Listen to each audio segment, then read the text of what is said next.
let's go with, God, there's so many questions.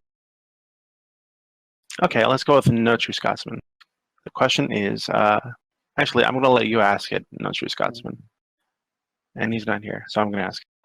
Is morality ultimately subjective? Yes. Yes, but you could say more about it, but yes, it's subjective. Just like the word morality, meaning what we know morality to mean, is subjective. Here, the following noises don't mean anything. Morality. It's just a human making noises with his mouth. It is subjective that you and I agree what that means. And yes, it is. All things are subjective. I mean, so, but that doesn't mean it's just random. It doesn't mean we can't say, okay, yeah, morality is subjective. So if we want to talk about what trimester, what month, is it okay to have an abortion? Yes, obviously that's a gray zone and we can haggle on that. But thou shalt not kill? Don't kill people, don't rape people? I mean, yes, technically it's subjective to say that, but you can make an incredibly compelling case for it to the point that it's a waste of time to even bring it up. You see what I'm saying? Yeah. So, okay. Okay, so Goat wants to go next. Goat, you will be unmuted as soon as finally you're unmuted. Go for it. Okay, sure.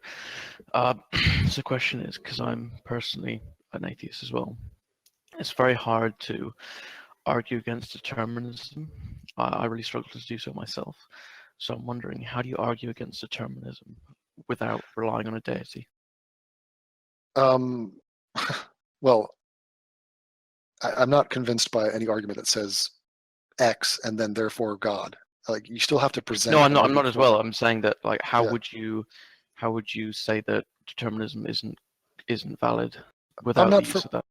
Yeah, I'm not familiar. I'd like to hear your definition of determinism, and then I'll. So sort of the idea that, you know, every cause has an effect, and because we are physical beings that are basically natural phenomena, we are under the same laws that bound us. So therefore, everything we do and think is already written down in history by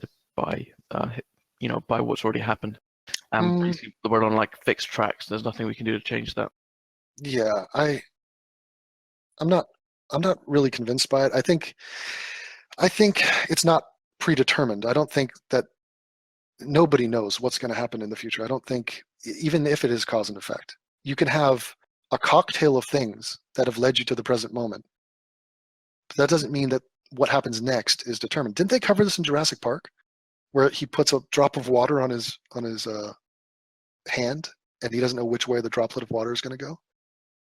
What was his point there? But I mean, if everything around us is determined by physical properties, and we are by the physical laws of nature, and we are subject to those laws, shouldn't we? So aren't our actions no different to water dropping to the ground? Oh, I see. Well, I mean, you're getting into free will and whatnot. I mean, yeah, that's what I'm going for. Right.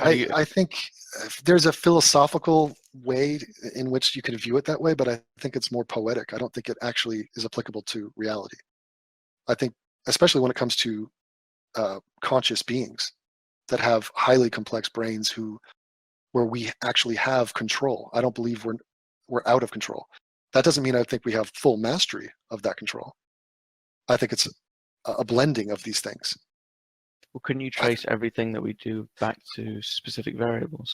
Yeah, well, I mean, it's very vague to say that. Are you talking about like individual human decisions? Are you talking about large scale events? Like, no, I mean that, like, when you want to go and get some toast, you do it because of your history. Yeah. And everything from like wanting to move into a house to killing someone, you know. Right. I think it's a blend. I think there is agency. I think it could be influenced. I think it is influenced. I mean, we're not starting from a vacuum. But this is the nature of, we're running into the problem of consciousness. Because we don't fully understand consciousness, we don't fully understand what role we play or what the word we even means in this context. You would agree that our brains are just physical phenomena in the same way yes, that fractal patterns are, right? Yes, they're physical, but it's physical not the way an elbow is physical. There's a transcendent property, which we call consciousness, which is what we don't fully understand, which is the control panel. It's where we make decisions and can choose between a variety of things that, yes, are partially It's not a full range of things. We can't choose anything. You know, I have X amount of words that I can say to you next. I don't know Chinese words. I don't know Greek. And I don't even know what I'm going to say next necessarily. So there will be an influence, but I can wiggle within this realm of influence. That's how I view it. But as far as if you go back and back and back in this infinite regress, and then at the tail end of it, it's God, that's a fucking stretch. That's a non sequitur. No, yeah, no, I totally agree with that. But I mean, how do you, like, I totally agree that of course you don't need God, but Mhm. but it's very hard. I find it very hard to argue against, because obviously, as a libertarian atheist, I would like there for it to be free will, right? Right. And And I don't see how to support that view, or you well, know, I'm not trying to support it, but I don't see how. You know, do you see what I'm saying? I would say that it's free-ish. I think that the idea of free will is a misnomer because it's not totally free, and I don't think most people are claiming that it is. But that doesn't mean that it's not free at all. I mean, what about stuff like brain chemistry? Because, for instance, Mhm. for instance, when you look at a lot of psychopaths, pretty much all of their, pretty much a large percentage of people who are serial killers have this certain lesion on their brain, which literally turns them into a madman, which suggests that, you know, that Mm, is not directly, and their free decision is well, down to their brain chemistry. You know, I hold serial I'm not killers defending them. responsible. I'm just saying that. Yeah, I understand. Yeah, so do But I. But I mean, right. if that is the case, that our neurology dictates how we behave, then is it really Okay. possible to do that?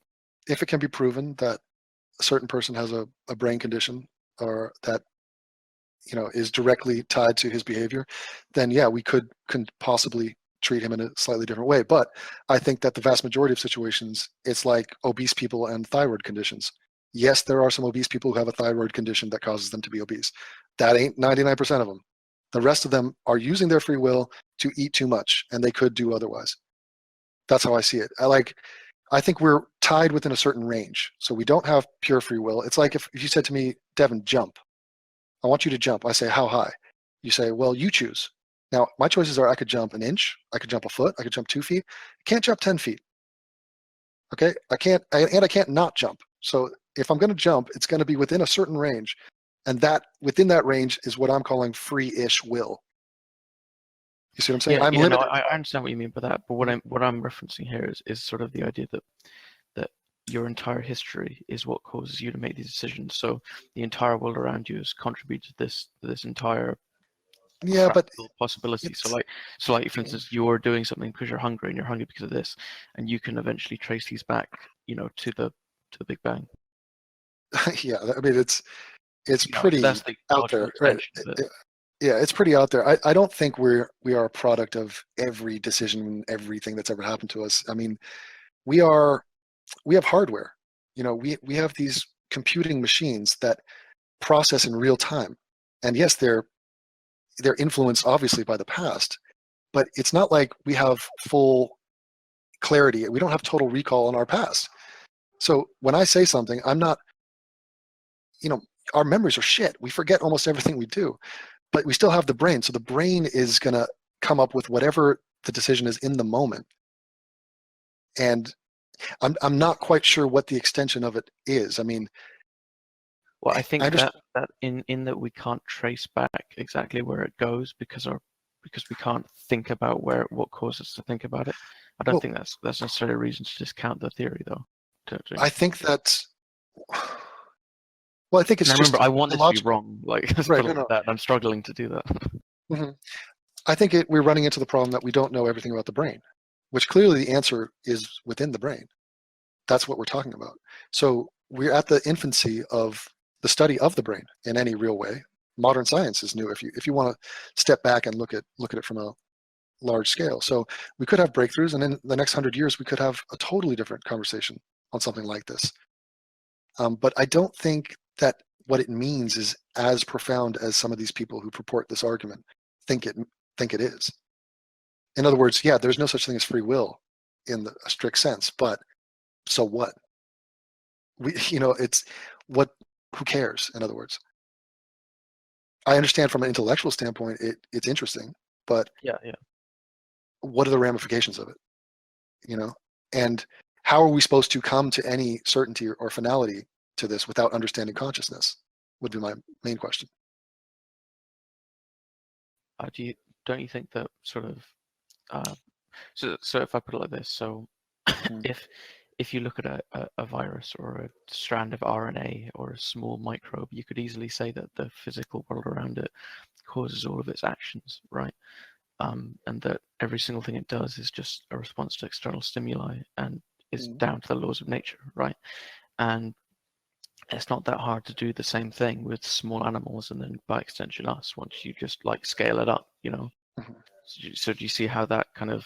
Yeah, we arbitrarily find a point in evolution, which probably be tied to, again, the complexity of the brain. And this is what a show like Westworld is about. When is a robot not a robot and has sentience and consciousness? It's the same question. But isn't the fact that it's arbitrary take away from its value in picking that point? Of course it's arbitrary, but there still could be reason. There could be a legitimate reason why you'd say this has a degree of complexity that, I mean, again, it's what has consciousness? When is a baby a human? When or a fetus a I'd human? say it doesn't really exist in that kind of... I don't think the consciousness really is like that. It's more like which being has more or less entropy, you know? Well, I mean, yeah, we're attaching words as a description.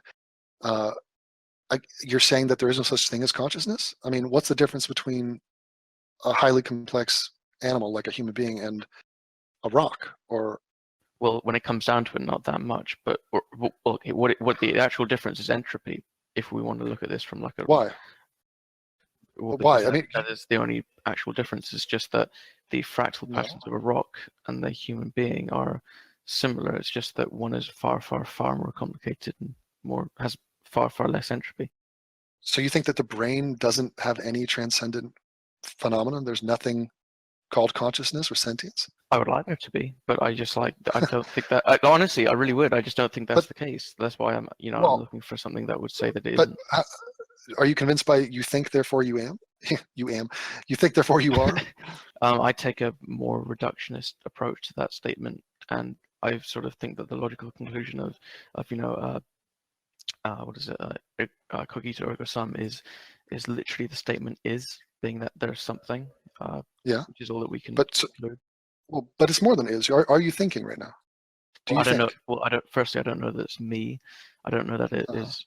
I don't know that I have agency, and I don't know that I have individual agency, and I also don't know that there is, and because that sort of applies. You're like deep in the woods.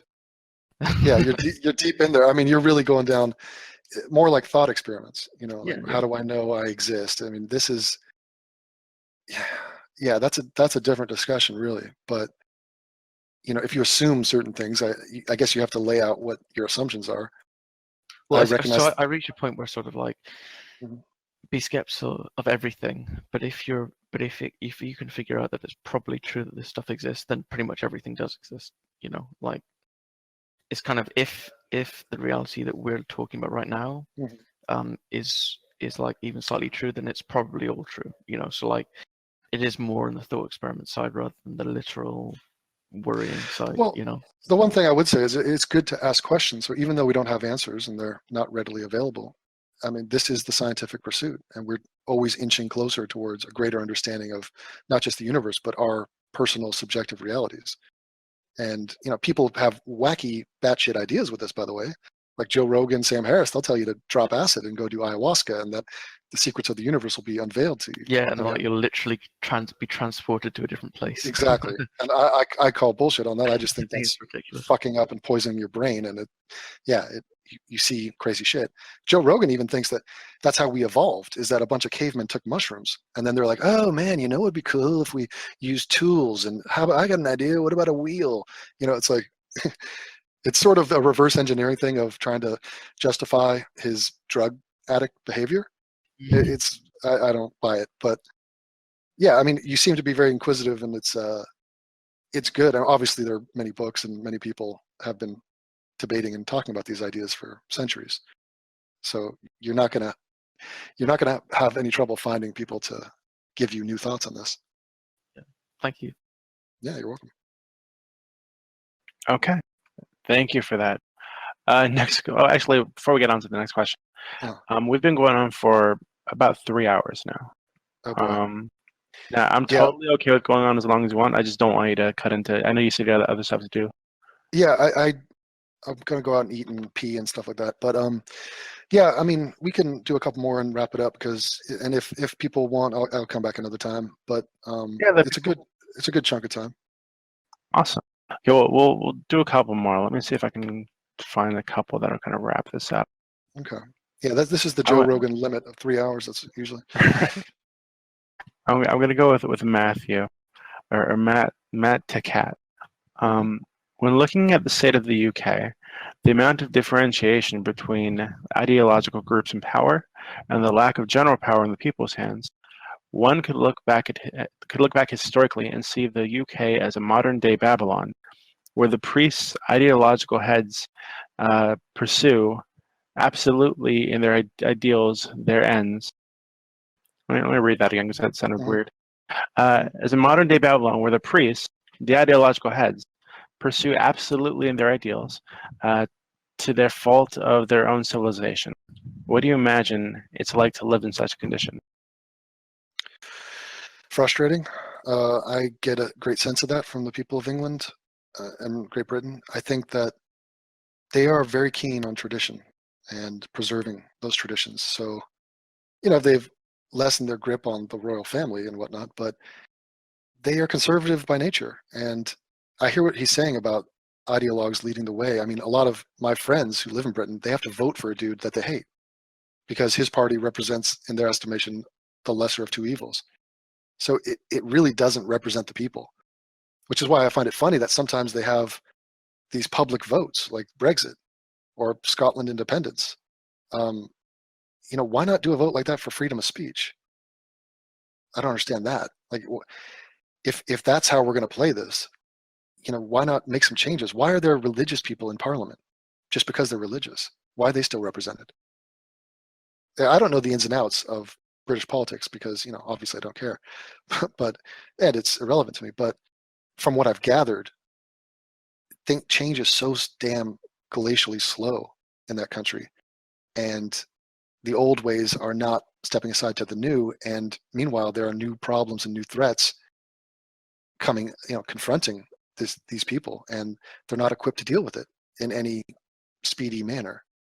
So threat of terrorism, acid attacks, what are we doing about this? Rape gangs, they're barely covering it in the news, let alone legislating against it or taking any sort of political action to counter that. So I think they should take a page out of America, in terms of, although American democracy is kind of in shambles and a joke too. I mean, Jesus Christ. Democracy doesn't work if everybody's stupid. That's how you end up with Donald Trump. So I'm more in favor of a republic or representative government. I mean, there should be some sort of filters for somebody to be able to vote. What is the age on voting anyway? 18? I don't know. These things need to be rethought out a little bit. Yeah, we need to tweak a little bit here. Okay, so this is going to be the last question. I think All right. it ties into what you just mentioned with what's going on in the UK. And this is from our favorite actual communist boy. He says, oh God, I just lost. Where is it? There it is. So you mentioned, there it is. You say that Muslims pose a threat.